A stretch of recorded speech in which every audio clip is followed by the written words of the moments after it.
Hello learners, welcome to the academy. मैं प्रियंका स्वागत करती हूँ आपका करंट अफेयर्स के सेशन में, जहां हम कुछ महत्वपूर्ण मुद्दों की चर्चा करेंगे जो कि आपके एग्जाम पॉइंट ऑफ व्यू से रेलेवेंट होने वाले हैं।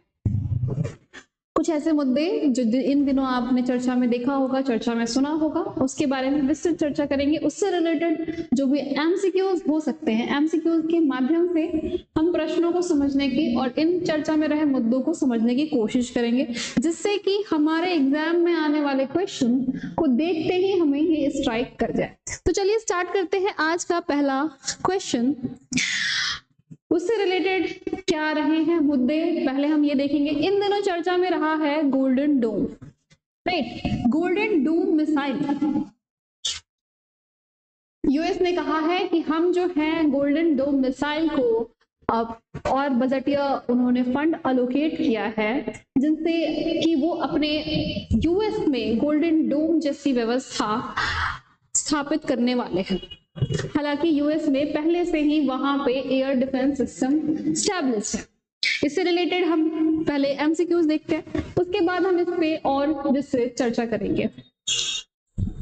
आपके क्वेश्चन है, अमेरिका के जो राष्ट्रपति हैं डोनाल्ड ट्रंप, इन्होंने हाल ही में किस नई मिसाइल रक्षा प्रणाली अर्थात आपके एयर डिफेंस सिस्टम के जो घोषणा है उन्होंने की है।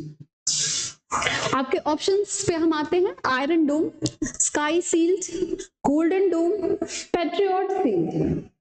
ऑप्शन एलिमिनेट करना तो इजी रहेगा, आयरन डोम। इन दिनों जब भी हमने पढ़ा था इजराइल फिलिस्तीन वॉर के बारे में, हमने चर्चा की थी आयरन डोम की क्या रोल रही थी, किस तरीके से उसने फिलिस्तीन से या अपने आसपास के क्षेत्र ईरान से भी आने वाले मिसाइल्स को उसने इंटरसेप्ट कर दिया था। आयरन डोम जो है वो आपका इजराइल से रिलेटेड है। तो इस हिसाब से इस प्रश्न का जो सही जवाब है वो है गोल्डन डोम। तो गोल्डन डोम के बारे में कुछ डिटेल्स देखते हैं कि यूएस प्रेसिडेंट ने शॉर्ट लिस्ट किया है अपने यहाँ गोल्डन डोम को प्रोजेक्ट करने को प्रोक्योर करने के लिए। ये जो है इजराइल के आयरन डोम से ही इंस्पायर्ड होगा, जो कि वहां पे किसी भी तरीके की बैलिस्टिक इंटरकॉन्टिनेंटल मिसाइल को इंटरसेप्ट या हिट करने के लिए कैपेबल होगा।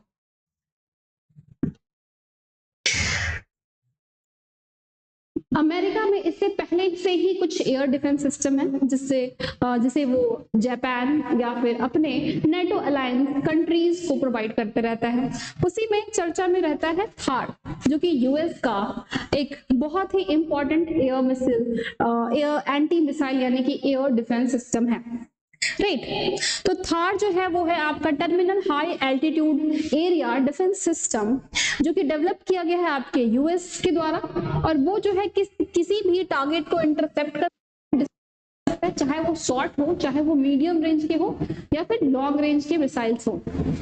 ये है आपके अमेरिका की थार जो कि एयर डिफेंस सिस्टम है। आगे हम देखते हैं इजराइल की जो आयरन डोम सिस्टम है, क्योंकि अभी चर्चा में रहा है golden dome. Golden dome is simply आप ये कह लें कि वो एक एयर डिफेंस सिस्टम है, जो कि बहुत ही एडवांस लेवल का एयर डिफेंस सिस्टम है। उसकी स्पेशलिटी में हम बात करें तो वो स्पेस सैटेलाइट को भी इंटरसेप्ट कर सकता है, ये उसकी खास बात रहेगी।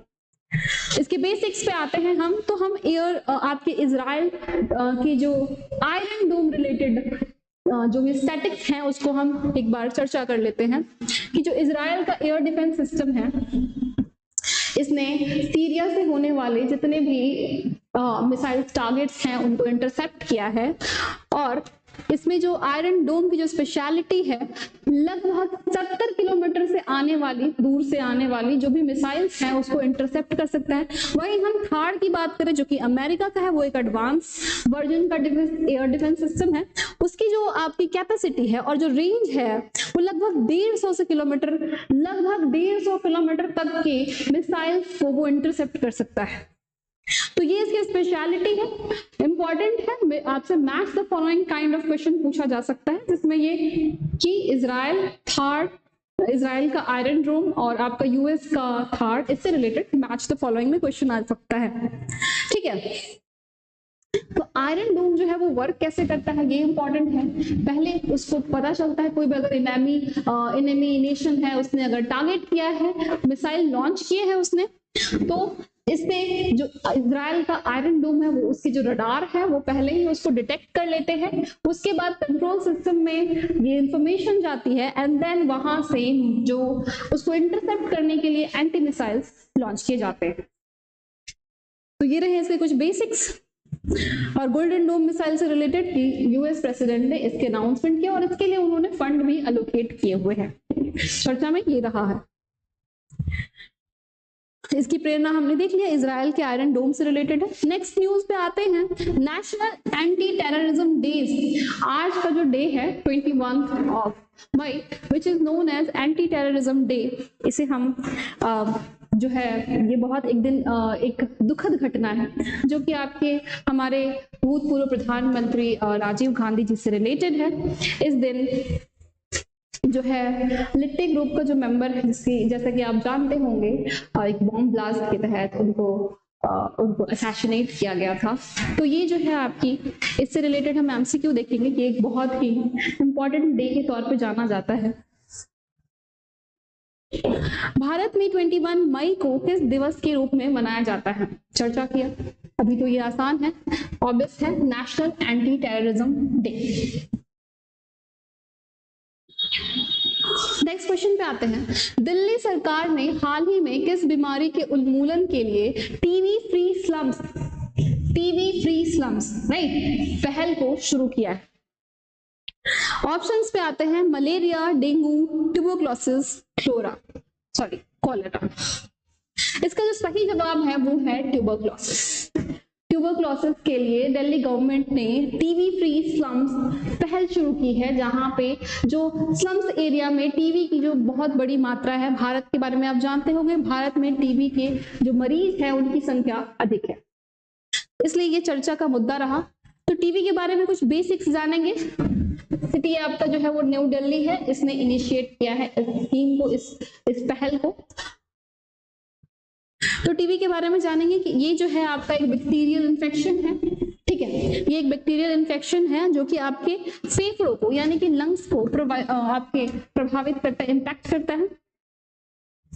और ये इसका जो रीजन है वो है आपका माइकोबैक्टीरियम ट्यूबरक्लोसिस, इससे आपका वो टीबी जो है वो होता है।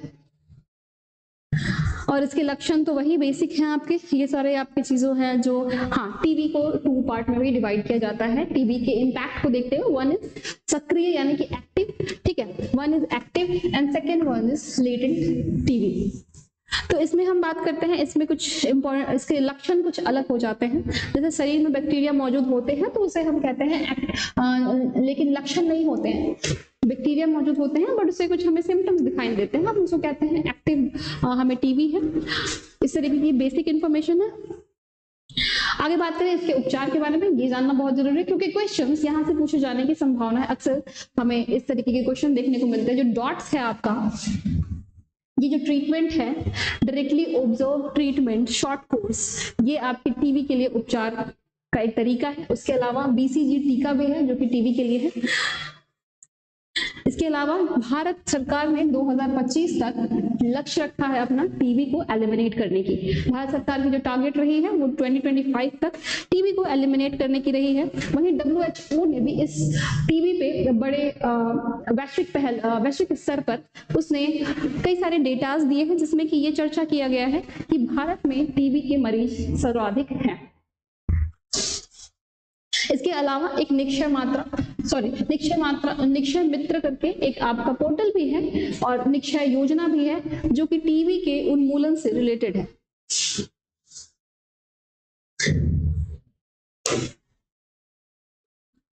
WHO के अनुसार भारत में वही विश्व के सबसे अधिक मैक्सिमम नंबर ऑफ केसेस जो हैं टीबी की वो भारत में देखने को मिलते हैं, इसलिए ये भारत के लिए एक गंभीर स्वास्थ्य चुनौती के तौर पे देखा जाता है। नेक्स्ट क्वेश्चन पे आते हैं, पपुआ न्यू गिनिया। हाल ही में पपुआ न्यू गिनिया ने अपने यहाँ ट्रैकोमा जो बीमारी है उसको एलिमिनेट कर लिया है। ये है आपका न्यूज, और पपुआ न्यू गिनिया आप देख पा रहे हैं, ये पैसिफिक ओशन में इसकी लोकेशन है, राइट। तो अब क्वेश्चन पे आता है कि पपुआ न्यू गिनी ने हाल ही में किस बीमारी के उन्मूलन के लिए WHO से मान्यता प्राप्त की है? इसका जो सही जवाब है वो है ट्रैकोमा।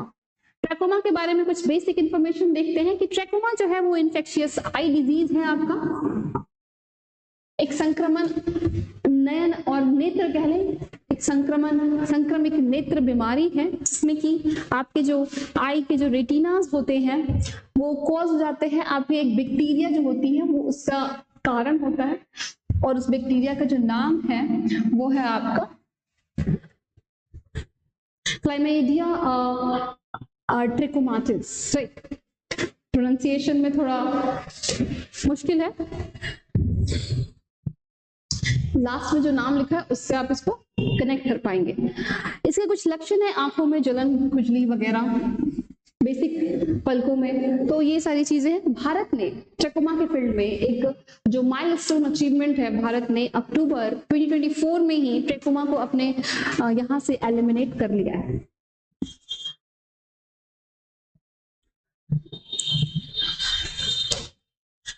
चलिए, इससे कुछ एंटीबायोटिक्स जो कि आपके एजिथ्रोमाइसिन है, ये इसके एंटीबायोटिक्स है।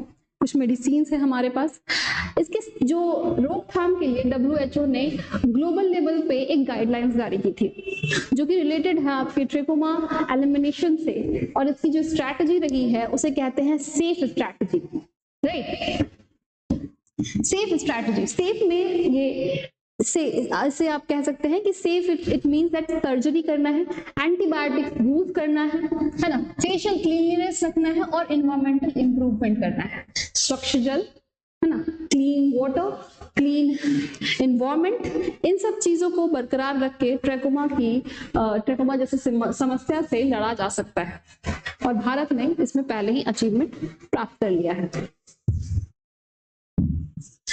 चलिए, इसके केसेस, मैक्सिमम नंबर ऑफ इसके जो केसेस हैं वो आपके अफ्रीका, लैटिन अमेरिका जैसे देश में, एशिया जैसे देश में देखने को मिलते हैं, जो कि ट्रॉपिकल रीजन के क्षेत्र है जहां पे ह्यूमिडिटी ज्यादा देखने को मिलती है, और ह्यूमिडिटी के कारण आंखों में पसीना वगैरह से ये इन्फेक्शन होने की समस्या अधिक होती है। नेक्स्ट टॉपिक पे आते हैं जो कि है मिजोरम, जो है आपका वो आपका फुल्ली लिटरेट स्टेट बन गया है। ये मिजोरम के लिए यानी कि नॉर्थ ईस्ट नेशन के लिए ये एक बहुत ही प्राउड वाली मोमेंट है कि मिजोरम जो है वो हाल ही में फुल्ली लिटरेट स्टेट बन गया है। इसका अनाउंसमेंट जो है वो वहां के चीफ मिनिस्टर लाल डोमा जी ने किया है। आगे इससे रिलेटेड क्वेश्चन देखते हैं कि किस राज्य ने हाल ही में खुद को पूर्ण साक्षर घोषित किया है। करंट अफेयर के सेक्शन में ये क्वेश्चन पूछे जाने की संभावना मैक्सिमम देखने को मिलती है। ऑप्शंस पे आते हैं Kerala, Mizoram, Tripura, Sikkim. Easy one, right, Mizoram.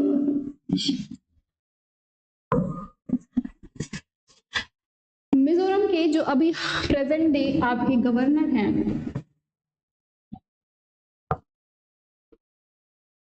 वो विजय जी हैं,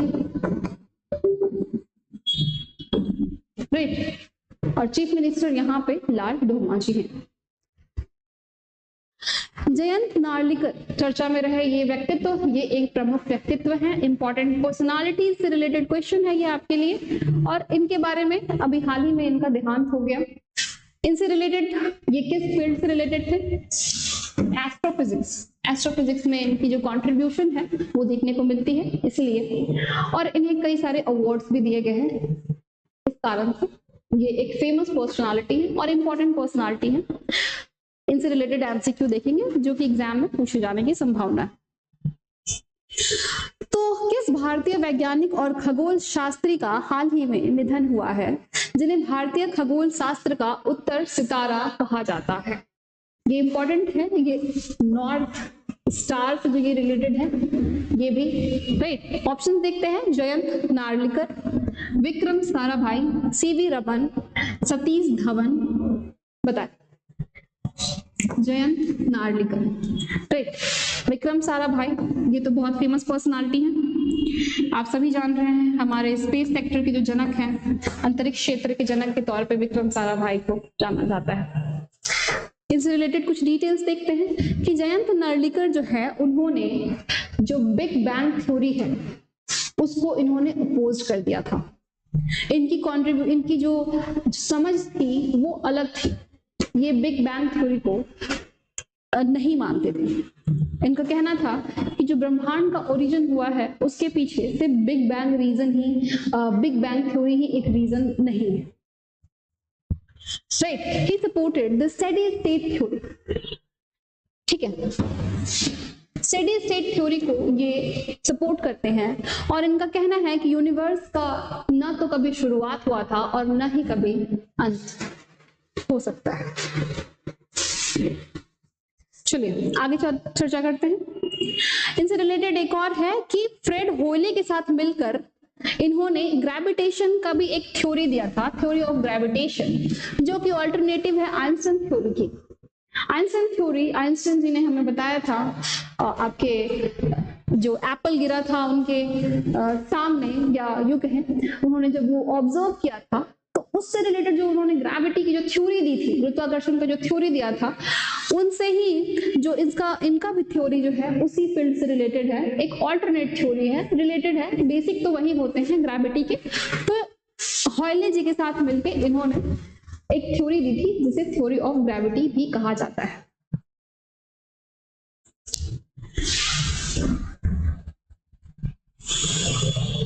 चलिए,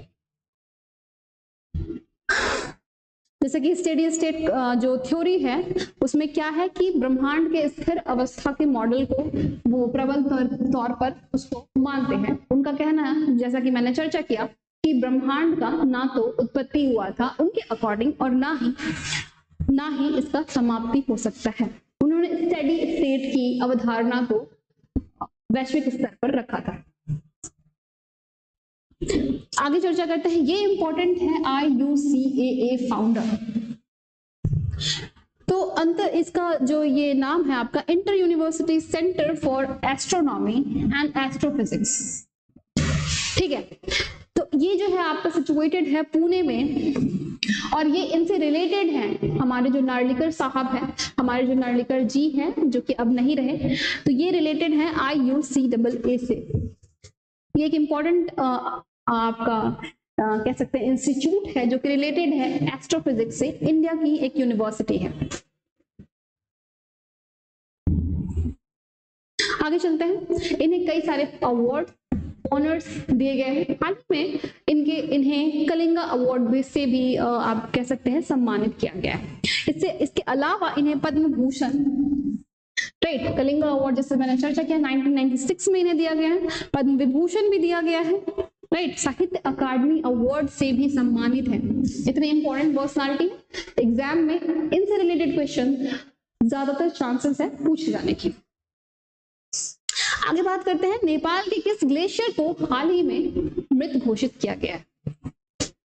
इसकी चर्चा शायद पिछले 2-3 सेशन पहले भी हमने की थी, अभी तक ये चर्चा में ही है, इसलिए ऑप्शन देखते हैं, एवरेस्ट की ग्लेशियर, याला glacier, Annapurna glacier, Kanchenjunga glacier.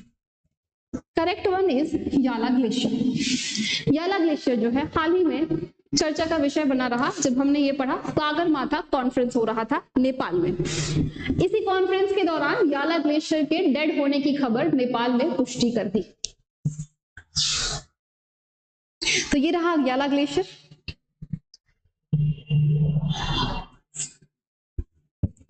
अगले टॉपिक पे आते हैं, माली से रिलेटेड इंफॉर्मेशन, इंटरनेशनल न्यूज के एस्पेक्ट से। माली में जो मिलिट्री गवर्नमेंट है उसने वहां की सभी पार्टी को डिसॉल्व कर दिया है। वहां पे जो पॉलिटिकल इनस्टेबिलिटीज की सिचुएशन देखने को मिल रही है माली।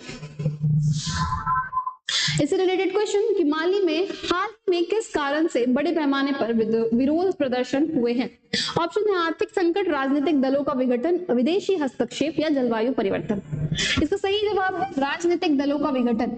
जैसे कि माली में वहां की मिलिट्री ने उस सारे वहां के जो भी पॉलिटिकल पार्टीज हैं उनको डिसमेंटल कर दिया है, या फिर उन्हें जो कह सकते हैं उनका विघटन कर दिया है, डिसइंटीग्रेट कर दिया है। ठीक है, तो ऐसा क्यों किया है, इसके पीछे कुछ रीजन, क्योंकि माली हमेशा उसके इतिहास में हम देखें बहुत टाइम से, बहुत लंबे अरसे से वहां पे पॉलिटिकल इनस्टेबिलिटी की सिचुएशन देखने को मिल रही है, और वहां की जो सरकार है, कार्यवाहक जो राष्ट्रपति थे वहां पे, उनका नाम है असीमी गोइता। असीमी गोइता ने इस फैसले को टेलीविजन पर प्रसारित करके इस फैसले का उन्होंने सभी को बताया है, इस फैसले को अनाउंस किया है।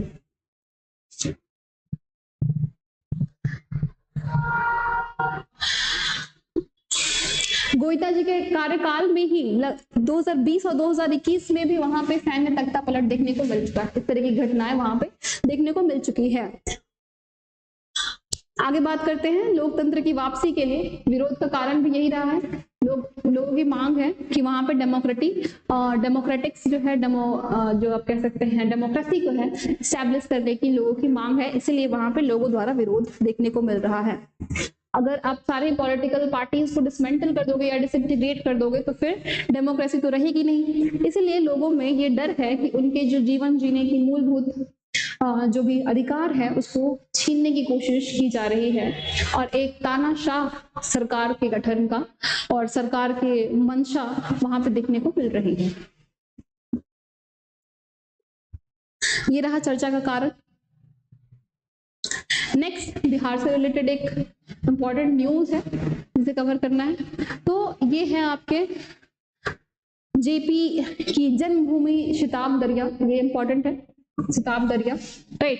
यहाँ से ही शुरू किया गया है बिहार बदलाव यात्रा, जो कि प्रशांत किशोर जी के द्वारा शुरू किया गया है। इससे रिलेटेड क्वेश्चन देखते हैं। लोकेशन इंपॉर्टेंट है, शायद आपसे उस इंपॉर्टेंट लोकेशन के बारे में क्वेश्चन पूछा जा सकता है। रिमेंबर, यह रखना ये जरूरी है, सिताब दरिया, राइट।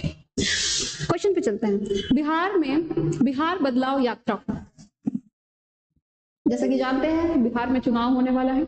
इस चुनाव को लेकर सारे ही पार्टी ने अपने कमर को कस लिया है, और सारे पार्टी अपने अपने स्तर पर चुनाव में अपनी सकारात्मक भागीदारी को लेकर तत्पर है। उसी से रिलेटेड क्वेश्चन ऑप्शन देखते हैं। तेजस्वी यादव, प्रशांत किशोर, नित्यानंद राय और उपेंद्र कुशवाहा। सही आंसर है आपका प्रशांत किशोर जी के द्वारा जो है बिहार बदलाव यात्रा शुरू की जा रही है। इससे पहले हमने चर्चा किया था बिहार में प्रगति यात्रा चल रही थी, जिसे नीतीश कुमार जी के द्वारा शुरू किया गया। उन्होंने लगभग सारे ही लोकेशन पे, सारे ही जिला में जा जाकर वहां से लोगों की परेशानियों को पूछा, और इस तरीके से एक पॉजिटिव फीडबैक की जो शुरुआत है नीतीश कुमार जी ने की। वहां के लोगों को मिले, उनसे रिलेटेड उनकी जो समस्याएं हैं उनको सामने से सुना। ये था उनका प्रगति यात्रा, और अब जो बिहार बदलाव यात्रा है ये इनके लीडरशिप में हो रहा है। बिहार में एक और इंपॉर्टेंट न्यूज है कि यहाँ पे इंटरनेशनल बायर सेलर मीट हुआ है। कहाँ पे हुआ है? बिहार के पटना में। क्वेश्चन देखते हैं। बिहार में आयोजित इंटरनेशनल बायर सेलर मीट 2025 का उद्देश्य क्या था? नाम से ही पता चल रहा है, increasing the export of agricultural product, improving the education system, expansion of health services और promoting tourism। इसका सही जो जवाब है वो है आपका increasing the export of agricultural products। जैसा कि हम जान रहे हैं बिहार में जो कृषि की स्थिति है वो बाढ़ तथा अन्य सप्लाई चेन के डिसरप्शन के कारण बहुत ही खराब है। इसको बढ़ावा देने के लिए, जो कि आपके बिहार के इकोनॉमी में, आपके प्राइमरी सेक्टर में कंट्रीब्यूट करेगा, इसलिए बिहार ने ये पहल शुरू की है, जिसमें कि इंटरनेशनल बायर सेलर मीट आयोजित किया गया है। ये आपका 3 दिवसीय कार्यक्रम रहने वाला है। चलिए, आज के इंपॉर्टेंट कुछ करंट के मुद्दों को हमने उठाया, उस पर चर्चा की, और यहीं पे हम अपने सेशन को एंड करते हैं। कल मिलते हैं दोबारा एक नए सेशन में, जहां पे हम अन्य मुद्दों को, जो कि करंट में रिलेटेड, करंट में चर्चा का विषय होगा, उससे बात करेंगे। चलिए, thank you for watching the session.